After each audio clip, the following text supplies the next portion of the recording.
Good morning, gods and goddesses, and peace and blessings. It is 5 o'clock in the morning. Please excuse my appearance. I just woke up, but I woke up with this heavy on my mind. And I just want to pose a question to everyone. Um, I'm having an issue with my mother. First, let me say I thank God for being ahead of my life, for being here for me and my family, for being the teacher and the guide and our greatest creator of all time. Now, my question is, how do you deal with a parent who you feel like has brought you down for so many years and is just tired of dealing with it and just want to cut them out of your life? Let me backtrack a little bit. Um, First of all, my mother, she married young and she gave birth to me young. Back then, if you're living in a big house and you have lots of brothers and sisters, a big family, and you turn 18 and you become pregnant and about to get married and you have a man, then you have to move out of the house at 18. So we're going to start from there. And back then, I don't think my mother was worried. I don't think that my mother was ready to get married or have me, which has impacted over the years. Uh, I guess I'll say my mother wasn't a bad person. Um, my parents divorced when I was about 3 years old. I guess they had their little differences or whatever. And she remarried when I turned about 4 or 5 years old, and she stayed married to my stepfather for about 11 years, I believe. So it wasn't all bad with my mother. I mean, she's taught me morals and values, how to be self-sufficient, how to cook, how to clean, how to hold up house. She exposed me, well, not exposed me. She had me in a lot of programs. She had me in the Jack and Jill organization group. She had me in Black Achievers. She signed me up for ballet lessons, tap lessons, jazz lessons. Um,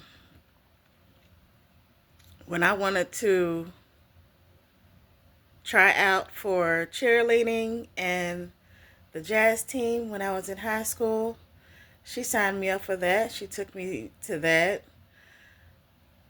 What else have I done? She signed me up for modeling school, etiquette classes, piano lessons, drum lessons. You know, anything that I had in my heart to do, she made sure that she signed up for classes and organizations for it. And I thank her for that. I do. I do thank her for that. She's, I looked up to my mother. She's a beautiful woman. She's talented. Um, she's business oriented. She's intelligent. She's stern. She's her image. She makes sure she keeps up her image and everybody else keeps up her image.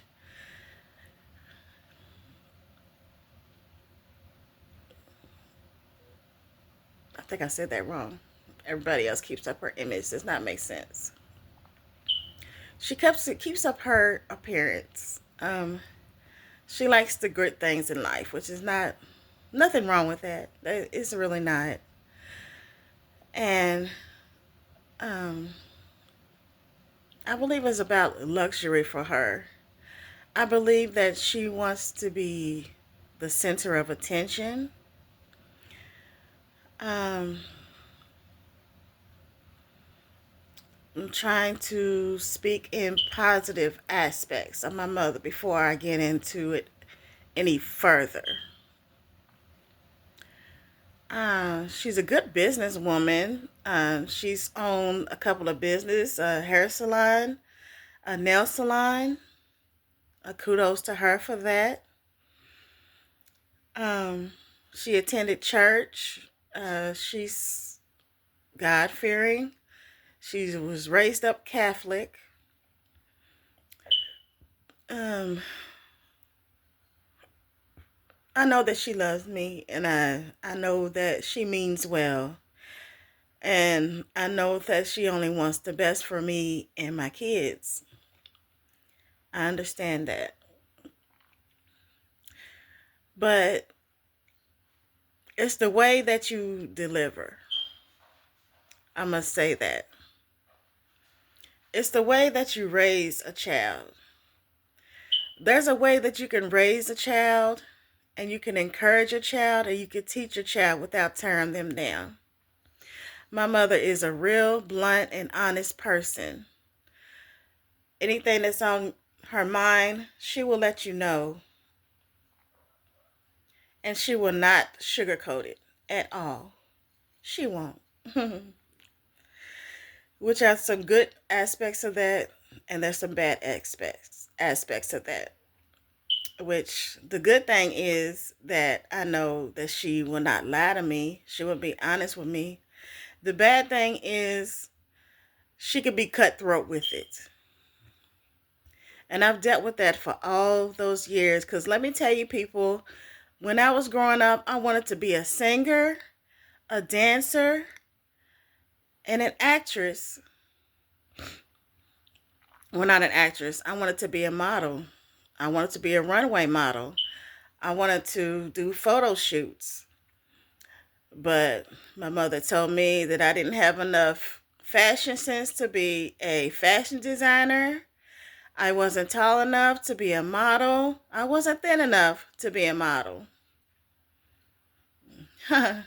Go figure that today we have plus size short models.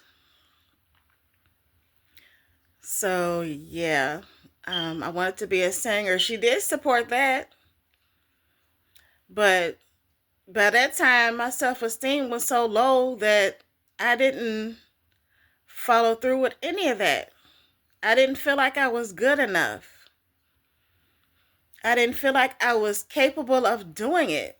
I didn't feel like I was beautiful enough. I didn't feel like I was smart enough.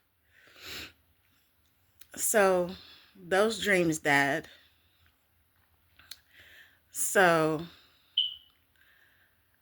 when she was married to my stepbrother. She was married to my stepfather. We lived in a nice house in the suburbs. We had a nice, I think it was a 3-bedroom house with a basement, and we had a basketball goal, and we had a nice patio in the back where you can throw parties.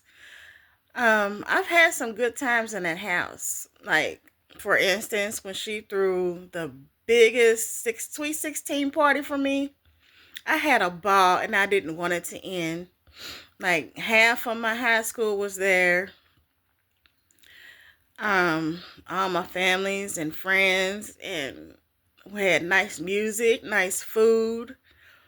We had a ball, and I will never forget that night. Um, we did have girls' night on Fridays. We would either eat pizza or we pop popcorn, and we would talk and do each other's hair and nails and watch movies. So we did have some good times. We went on vacations. We went to the Bahamas. We went to California. We went to Carolina. We had a boat that we rode on the boat. And we had parties at the boat. And we had picnics. I mean, we did a lot of good things together. I had two stepbrothers. So it was my mother, my stepfather, and my two stepbrothers. I was close to the youngest stepbrother. I mean, we were cool. I mean, we clicked. We grew up together to the point where what he wanted to do, like, that's where I got the wanted to learn how to play drums from. He wanted to learn how to play drums. So that's how close we were when we were younger.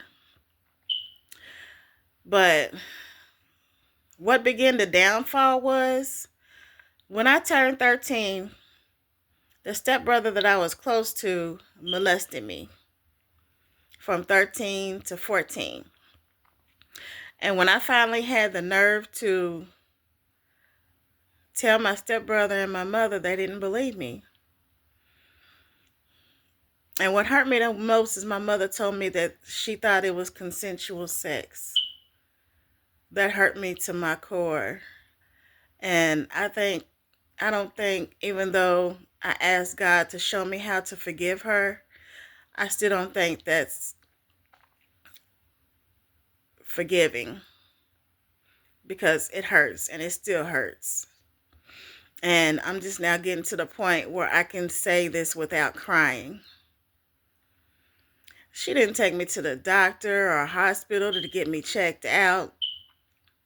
Nothing. She didn't do anything about it. She didn't believe me.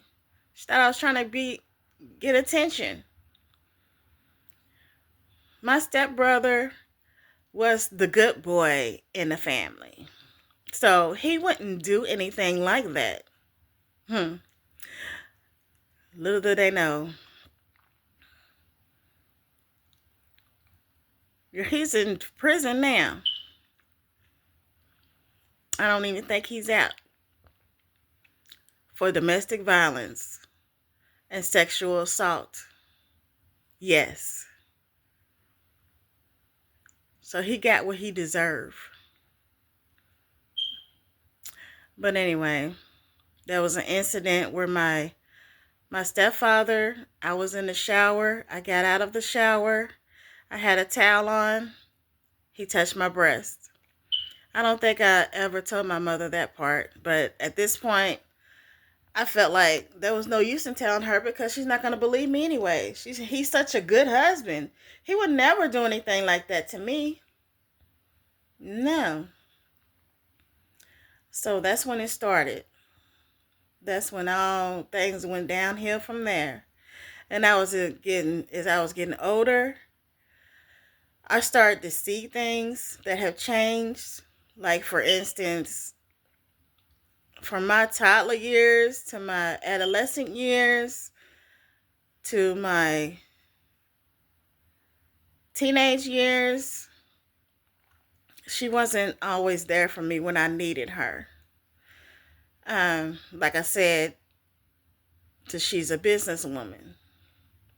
So she would either be at work, on vacation, on a business trip, doing her. I'm drinking tea. So through my elementary and middle school years, I was bullied. In high school years, I was bullied.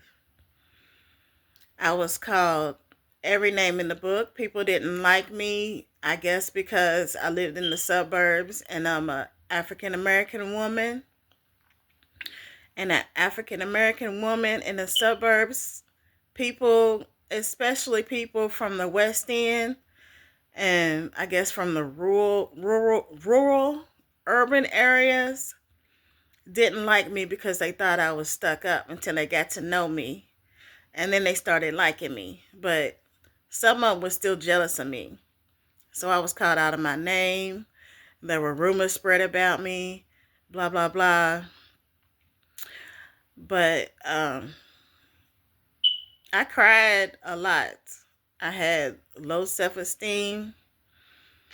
I doubted myself a lot. I still had a good childhood growing up to a certain extent. I mean, I went to clubs, I went to parties. I had friends spend the night. I had slumber parties.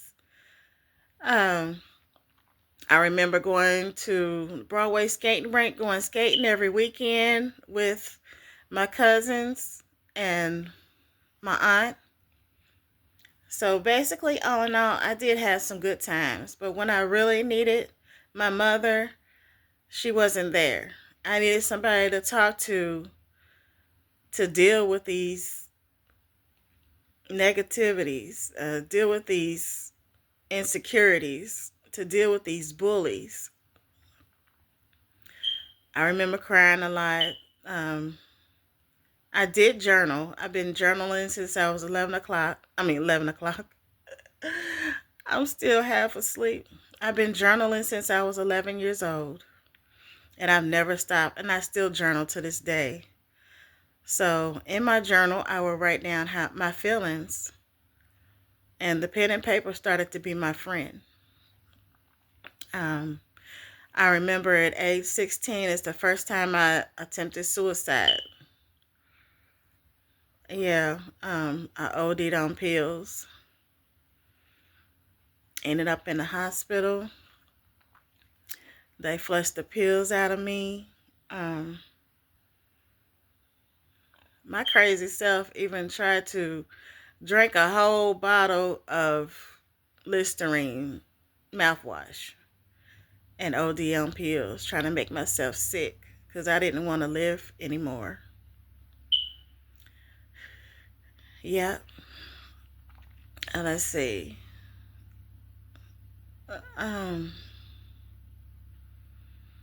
It's just about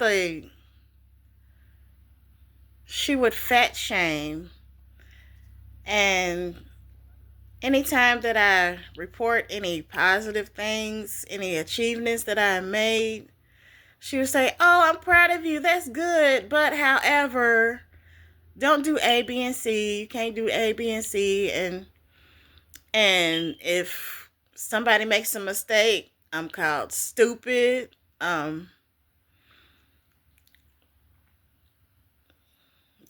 There's just things like that. I'm not gonna get into details about everything that mom says. But the point is that she can tear you down. And let's see. I was in a relationship, a 4-year relationship with this guy. I believe he went to Iroquois High School. He was in the ROTC. He was a very mannerly young man.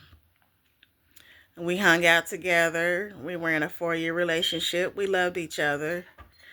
Well, when I was 18, I stayed with him for the summer.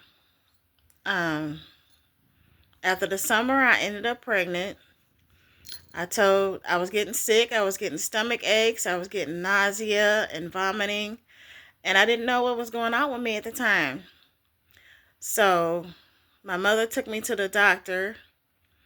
And I got checked out and ended up I was pregnant at 18.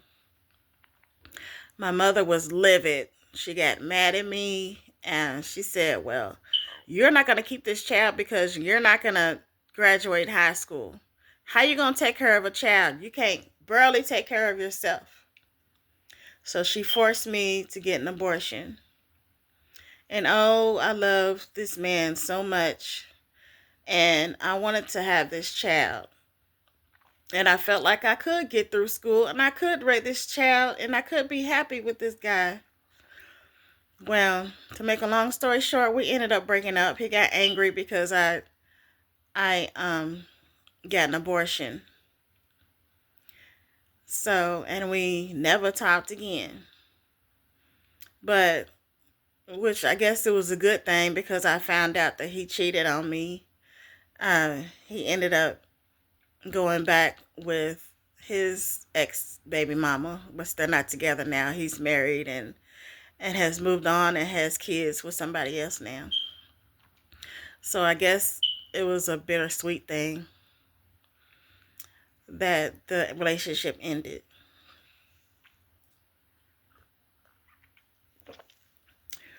But the point is, I didn't talk to my mother for 2 months. I was angry. I wanted to have his child because I loved this guy. He wanted to have the child. He was happy. But after that, he didn't want anything else to do with me again after he found out about the abortion. Um, let's see. My first love ended up being a criminal. My cousin introduced me to this guy when I was 13. I seen him once, gave him a hug, we hung out or whatever, me, him, and my cousin. He ended up going to prison. He got in trouble with God, for God knows what. He was in prison. But we wrote each other. I really thought this was my first love, y'all. It's crazy. We're talking about life, talking about getting married, and talking about how much we loved each other, blah, blah, blah, whatever. But when he got out, I think I was like 22 years old.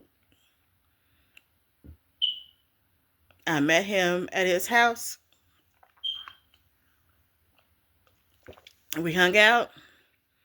A couple of months later, we ended up living together. And I thought everything was cool. I mean, no abuse, no verbal abuse, no physical abuse, no nothing. Um, and I thought it was a good relationship in the beginning. Of course, it was like 3 months until things went to hell. Um, we smoked marijuana together. He dared me to steal a pack of Black and Mild cigars, so I did that. That's where it all began.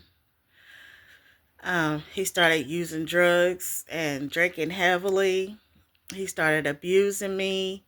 He started stalking me at my job. He started timing the distance that how long it took for me to get home from work to home.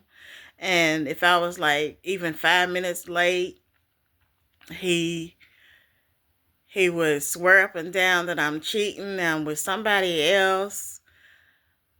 Um, he would steal from me. He would steal from stores. Uh, it was just a mess. Um, he would belittle me. He would call me out of my name. He'd tell me I can't cook. He was telling me that I wouldn't amount to nothing, that I wasn't worth anything. The only thing I'm good for is laying on my back with my legs open. I'm only good for sex. And it's just, it's a dark time in my life. Um,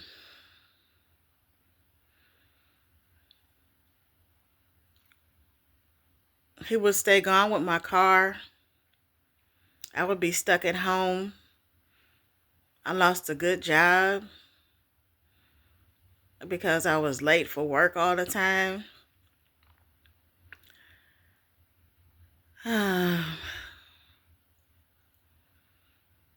He would threaten me. By that time, I had given birth to my son. My son was still a baby. I had gotten pregnant with someone that I used to hang out with. We weren't even really in a relationship. It was like one of them after club flings. We were all friends and my cousin and friends we would all hang out. My cousin's friend just introduced us. Um, we would do our little thing after the club, and I ended up pregnant. I ended up giving birth to a baby boy. So I think where the abuse came in was the guy that I was with, who was supposed to be my first love. He was jealous because, for one, the child was not by him, and for two, I was messing with somebody while he was locked up, basically. So he wouldn't even let me interact with my son. When I wanted to give my son a hug, when I wanted to love my son, when I was trying to, you know, basically raise my son, hold him in my arms, he didn't like that. He was jealous. He would take my son, and I still don't know to this day how he put him to sleep. But he would take my son and he would put him in the baby crib and put him to sleep. He didn't want me to have. He wanted my undivided attention. He didn't want me to interact with my son. That hurt me to my core because I adore my son. He might have abused him. One time he burned my son with a cigarette. He passed my son on to somebody when he had friends and family over one day. The biggest mistake that I made was letting him watch my child, letting him and his family watch my child while I went to work. And he ended up abused. But finally, I got out of that relationship after a year of hell. Let me back up a little bit. When I turned 18 and graduated high school, my mother was sick physically and mentally. She was having financial problems. She was just going through it. And she felt like she wasn't thriving in Louisville, Kentucky. So after I graduated high school, she decided to move to Washington, D.C. And I had to live with my father. By that time, my mother was telling me so many negative things about my father and their marriage and their relationship and everything that I didn't know my father that well. Mind you, I did spend time with my father. He would pick me up, he would take me to Russellville to see his family, his brothers and sisters and my cousins and everything. And I would spend the weekend, sometimes the week, with my father in Russellville, Kentucky. And we would go to Clarksville, Tennessee to see his sister. I'm trying not to name any names. I was getting ready to give you my auntie's name. But, and my father and my mother, they are complete opposites. My father was family oriented. He loved me, and I was the apple of his eye. And anything that I did, he supported. He told me there's no such thing as can't. Can't should not be in your dictionary. You can do anything you put your heart and mind into doing. And he was so upbeat. He was so positive. He was so cool and funny. He was just the greatest man. He liked to party. He liked to hang out. I mean, he had his flaws. He gambled. He did other things. But the point is, I loved my father. But because of what my mother had told me, I didn't know my father that very well. And I guess I didn't respect my father enough. So after my mother left and went to Washington, D.C., at that time I was working, and I ended up getting my first apartment with a roommate.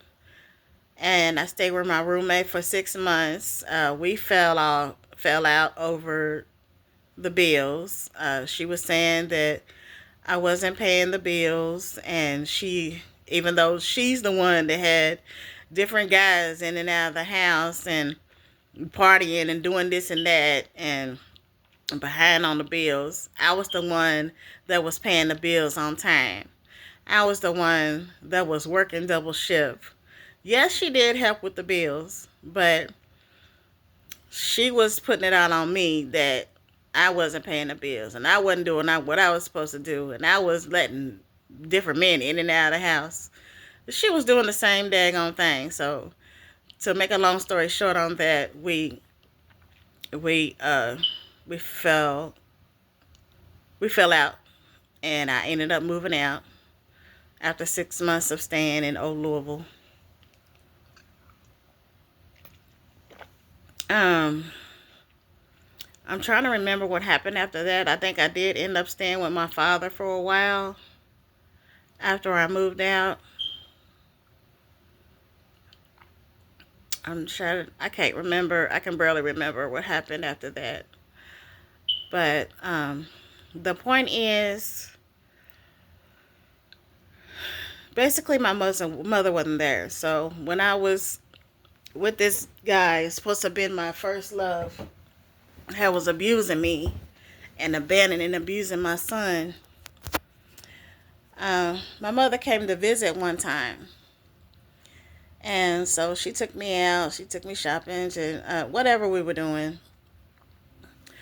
Uh, Mind you that I had lost my house. I think the lease was up or something. I ended up having to move in with the guy's family. So we lived in the basement. So that was my way out. That was my way out of that abusive relationship. I was hoping that my mother would take me with her so I didn't have to go back to that man who was abusing us. And I was crying and everything. And I guess she resented me because I asked him if we can get married. He asked for my hand in marriage, and my mother denied it. But I ended up marrying him anyway. So I guess she resented me for that. But when it was time for her to drop me off back to that man's house, I said, Mama, please. I started crying. I said, please don't let me go back in there. Well, this is what you chose, and I told you not to marry him, and now you got to deal with it. So she dropped me off.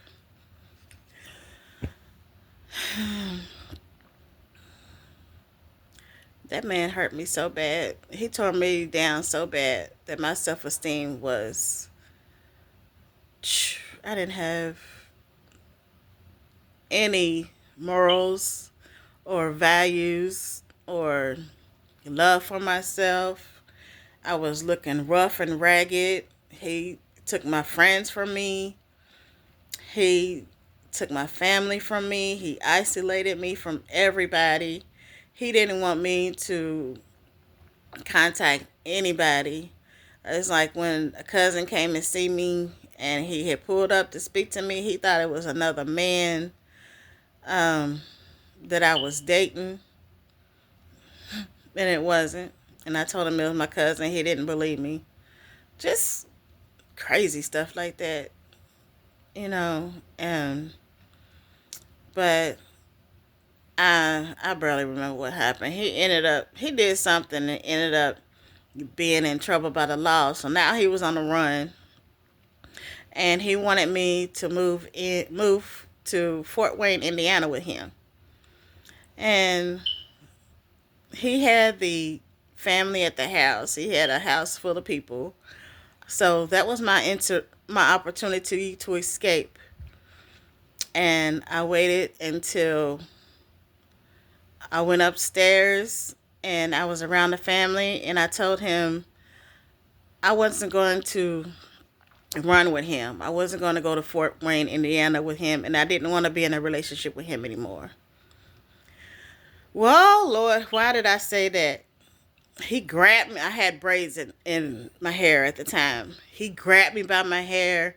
He dragged me from the kitchen to the living room to the front door to outside. He gave me a black eye. He busted up my knees. I got sores in my head for where he was snatching out my braids. I was a mess. And he was beating me literally like a man. I was in the grass. I was screaming. I was crying until one of his cousins pulled up and pulled him in the car and told him to get up off of me. That was my escape, and that was my opportunity to leave that relationship.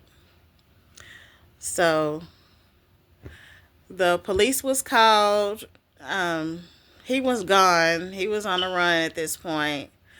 The police asked me if he wanted to, if they could take me to a safe place.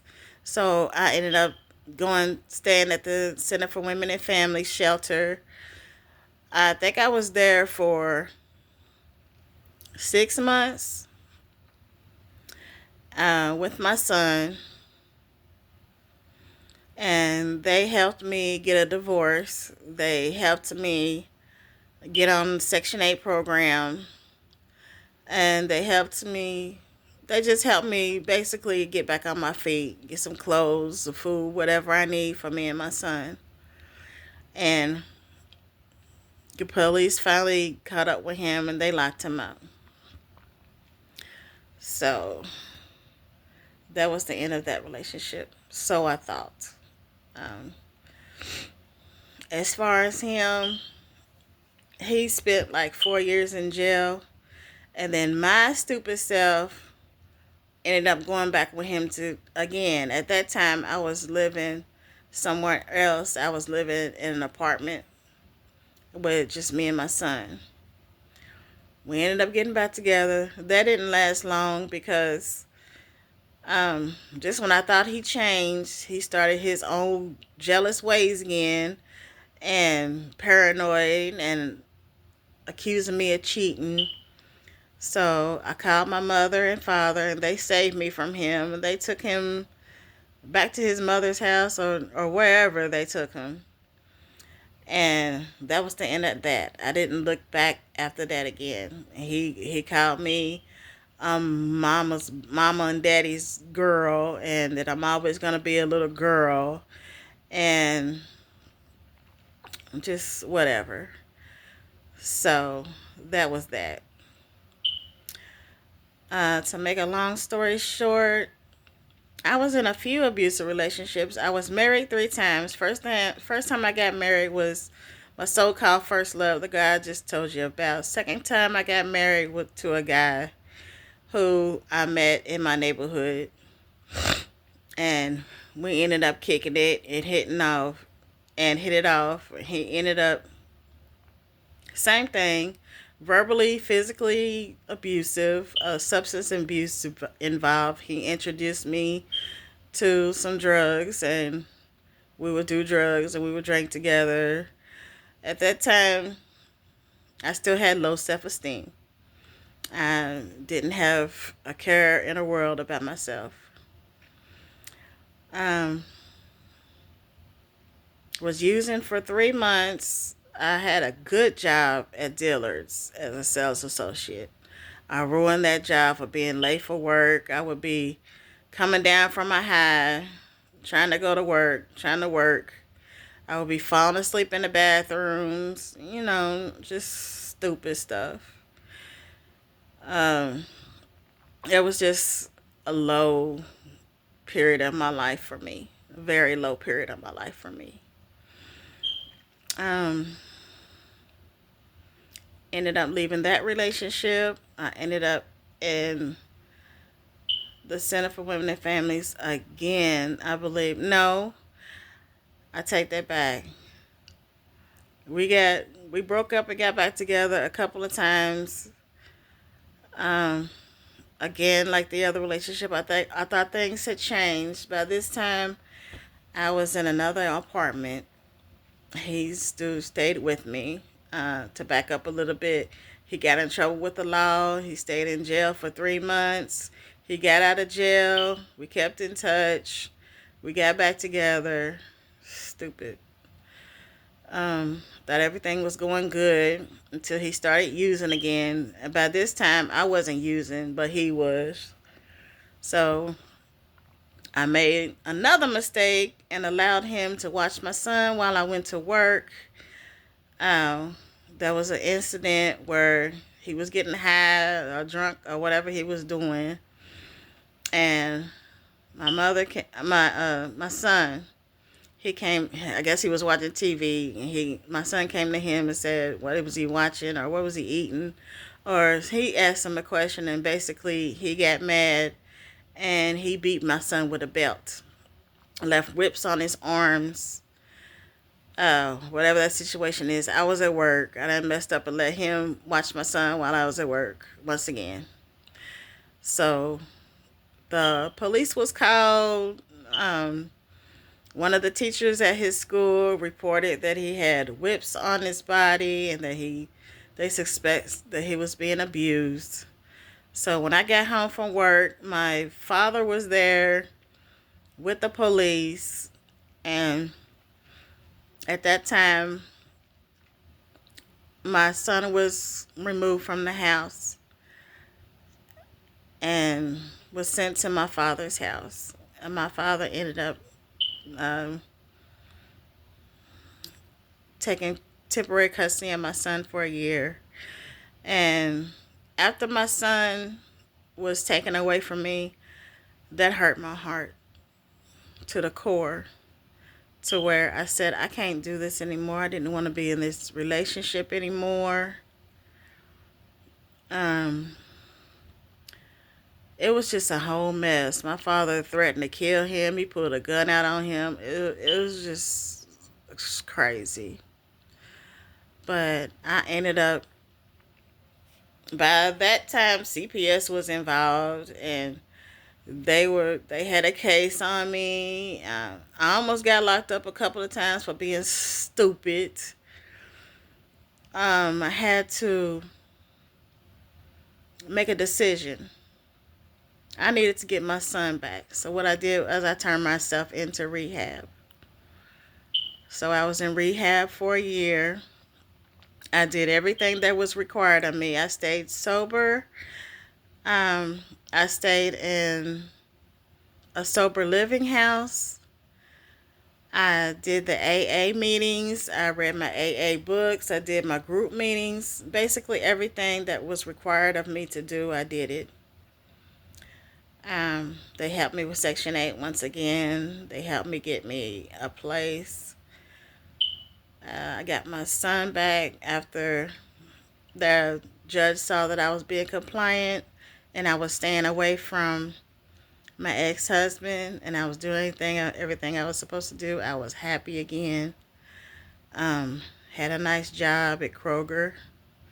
I got hired at Kroger while I was in rehab and stayed at Kroger for 7 years. Yes, I did. And I loved that job. I was a I was a cashier. I worked a little bit as a cashier at the gas station. I worked in the customer service desk at Kroger. I worked a little bit in the pharmacy department.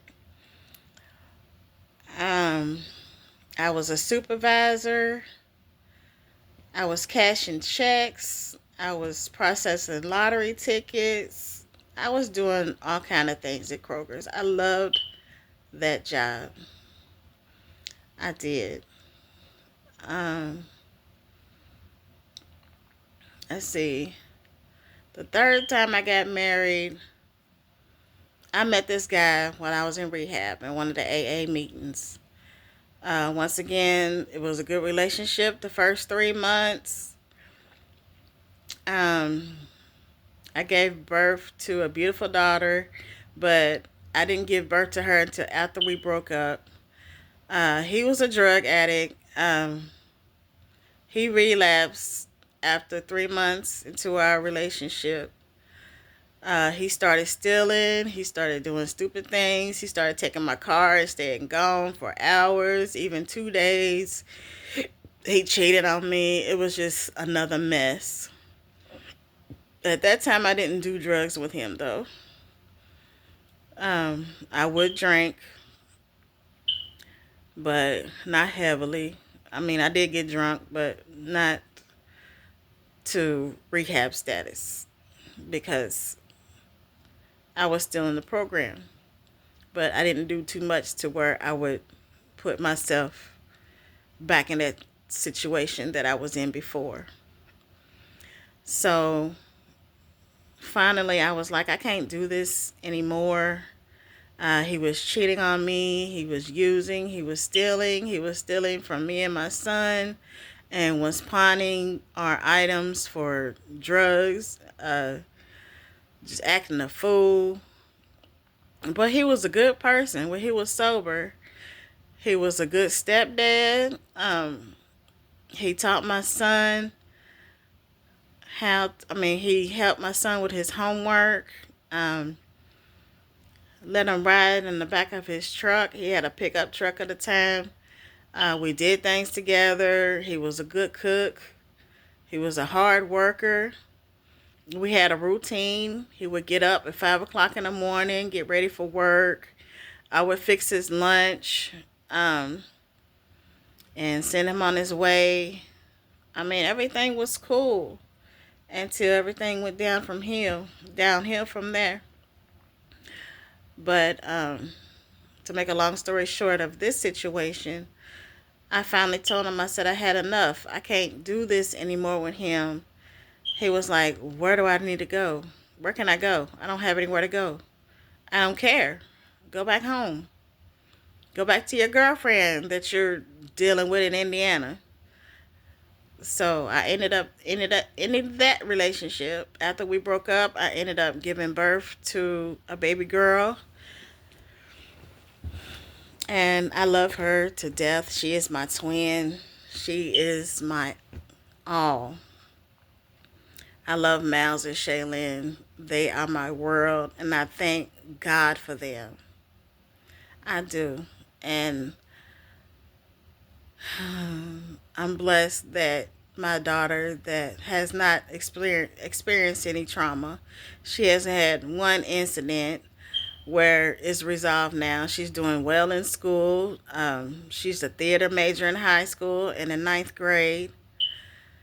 She's making good grades in school. She loves school. She goes to school every day. And when she misses school, she gets upset. She has good, positive friends surrounding her. She has a beautiful singing voice. She has good personality. She cracks me up, makes me laugh all the time. I love her. I love my son. Right now, my son has moved out. He lives in Indiana with his girlfriend. He's 26 years old now. He's a grown man. And I'm so proud that it took him a while, but he's finally out there living his own life, and I'm proud of him. I'm proud of my daughter. So it did come out positive. But right now, my daughter's father is not in her life anymore. He's still strung out on drugs. He's still doing the same mess that he's been doing. I don't think that's ever going to change for him. But that's him.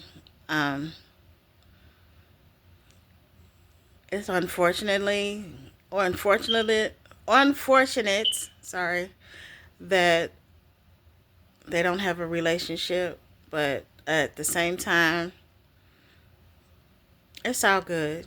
I'm a single mother. I feel like I'm doing good. I'm being a good mother. I'm trying to teach my daughter, because I'm saying my daughter because I'm done raising my son. My son's grown now. But I just don't want my daughter to make the same mistakes that I made. I try to teach her morals and values. And I don't have men trafficking in and out of my house. I try to keep men away from there because I don't want to be that kind of example, if you know what I mean. But getting back to my mother, um, it's like I feel like she belittles me. She talks down to me. She body shames me. Um, I don't think she believes in me. I don't know if she's trying to live her life through me, or if she's jealous because I've accomplished things that she tried to accomplish, but um, over the years she's had her problems. I don't know if she just wants us to she wants to see us struggle so that we can depend on her. It's about image with her. It's about keeping up a positive image. Um, she's more business minded. Like I said, she's not family oriented to me. She separate herself from her family. She lives in Florida now. She retired in Florida with her husband, in which I was never invited to the wedding. I didn't even know anything about him until after they got married. And she told me, "Oh, by the way, I got married. This is this is my husband." Right. So, I don't know. I think what took the last cake from me is, okay, you belittled me. You verbally abused me, basically. But now you're passing on to my kids. You're body shaming my kids. It's like, for instance, this last incident, and this is what made me block her. So we was having a conversation. I don't remember what all we talked about. We talked about a lot of things, but she told me that she wanted to make sure that I make sure that I get braces for my daughter, because if she's gonna be an actress, she has to have pretty straight white teeth. And but she doesn't want her to go back to Florida to visit her in spring or summer or whatever until she gets her teeth fixed. And then she would say stuff like, "I got this luxury house and I'm in a Lexus SUV, and I keep up my image, and I got this and that, and I can't have her going to Florida without getting her teeth fixed because it'll make it look like that I'm not taking care of my granddaughter, and you're not taking care of your daughter." It's about image with her. Yeah, basically it's about image with her, and that hurt. I was like, how dare you say that about my daughter? And she always talks as if I don't take care of her, like she's never been to the dentist, or I've never taken her to the doctor. She doesn't know what I do. She's all the way in Florida. I'm here in Louisville, Kentucky. She does not know. So that hurts. And then something else that she has said. Oh, the other thing is, I was without a car for a little over a year. I was finally able to get a little money and catch up on my bills and buy a car and, basically get back on my feet, which I'm proud of. And when I called to share that with my mother until I got a new car, she said, "Brandy, I like the idea that you said you didn't want a car. You didn't need a car. How are you going to afford the insurance? How are you going to afford keeping up the car? See, there you go, making stupid decisions again, and you're not thinking straight. Mind you that January the 16th, I just got surgery. I just got a hysterectomy. And before that, I was walking and catching the bus back and forth to work. Now, correct me if I'm wrong, but wouldn't it be smarter for me to have a car to get around instead of risking my health walking and standing and waiting for the bus that you never know if it's going to be early or late? Wouldn't it be smarter to have a car knowing that you're going to make it to work on time instead of wondering if the bus is going to get me there on time? Because if I'm late, I would risk losing my job. Wouldn't that make sense to have a car for put less stress on yourself? You just had a surgery and now you're walking around. I'm walking around trying to get back and forth to work because it takes 6 weeks to recover from a hysterectomy. Wouldn't that make sense? I mean, correct me if I'm wrong, call me crazy, whatever, but I don't know. I mean, when I accomplish something, she's got something negative to say about it. When something negative, she has something negative to say about it. She'll say, I'm proud of you. However, you shouldn't have done this and this and this and this and this, and you're stupid for doing this. And then, so I got this car, and then she tells me, don't drive the car right away because you're supposed to be recovering from this surgery, and you don't need your job to you don't need to let the job know that you got a car now because you're going to end up losing your car. You're supposed to be at home resting. So am I supposed to be at home resting in my bed and just not move and do nothing? Mind you, the doctor already said that I can do everyday activity as long as I don't lift anything heavy. Because if you stand in the bed, it's just going to take longer to heal, right? Correct me if I'm wrong, but if you're sick or something, if you're going through surgery or arthritis or whatever's going on with your health, if you're just laying still, staying in the bed, wouldn't that make it worse? Wouldn't you move around? Wouldn't you feel better moving around and not laying still in your sick bed, feeling sorry for yourself because you can't do anything? And 2, what does buying a car have anything to do with my recovery? Mind you that I have a good job. I'm not going to jeopardize my job. Everything that I've done, I've already let my job know ahead of a time, and they understand. My job is understanding, and that I understand what I've been through. They understand what I've been through, what I'm going through, and what I need to stay self-sufficient and on my feet. They understand that. I'm going back to work Monday. I'm a good worker there, and they love me working there. So just because you lost your job, because you did something similar to that, does not mean it's going to happen to me. Sorry, ma'am. But anyway, so it's just dealing with that over the years, and I'm almost 49 years old now. It's beginning to be too much, because it was to the point where I was too scared to live my life, worried about what my mother was going to say about it.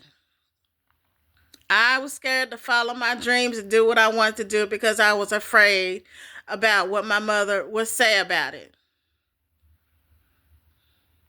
I can't live that life anymore. Right now, I'm in a good place in my life. I brought up my credit. I'm caught up on my bills. I got a car. I got a nice home. I got my daughter with me. she's doing well in school. I got a cat named Spike that I love very much and ends up being a guard cat. The cat loves us. The cat is at peace here. I just launched my Mary Kay business, as you all know. I'm working Mary Kay. I'm working for family health centers. I'm in the ministry. I'm in the choir at church. You know, I'm spiritually filled with God's grace. I pray every day. I meditate every day. I don't have any toxic men in my life. I just ended a toxic relationship. And I'm doing me, finally. And you would have never thought that I would be on social media. But I'm loving being on social media because I'm able to share my life and my experiences. And I'm able to finally reach out to people and help people. And you will see more videos from me because I said that I wanted to write a book. But instead of writing a book, I just want to share with you all. Of course, I'm going to keep names anonymous. I'm going to try not to be too personal. But I'm going to share some entries in my journal because maybe that could help somebody who is struggling to get through life. So that is going to be my ministry to you. And that's what God has called for me to do, is to minister and to help people and to help uplift people and to love people and to care about people the way they deserve to be loved. God loves us. God wants us to love one another. God wants to bring us together. God doesn't want us to hate on one another, be jealous of one another, belittle one another. It's about upliftment for me. It's about sisterhood. It's about brotherhood. It's about coming together in unity and fighting the good fight and living a good life. That's what I'm about today. And I'm proud of myself because I made a real big turnaround. And my voice is clear. I'm more outspoken. I'm proud of myself. But getting to the point, and I've been on here for an hour. So my question to you is, and put it in the comments, and what I should do about my mother. Because my mother's up in age. She's 75 and she's sick and she's fighting her illness. I'm not going to tell you what it is because I'm trying not to get too much in her business. But should I cut my mother off completely, or should I just stay in touch with her and just keep my conversations brief and just stop telling her things that's going on in my life? So the question is, should I cut her off completely, or should I just keep in touch with her because I know she's going to need that support because of her illness, and just keep the conversations brief? But sometimes, even though it's your mother or your father, sometimes you just got to cut them off so you can live a happy life. Just let me know in the comments. Subscribe to my channel. I can use y'all's feedback right now, y'all, because I woke up with this heavy on my mind, and this has been bothering me for years, and I need closure. Thank you all for listening. I love you guys. My gods and goddesses. Bye.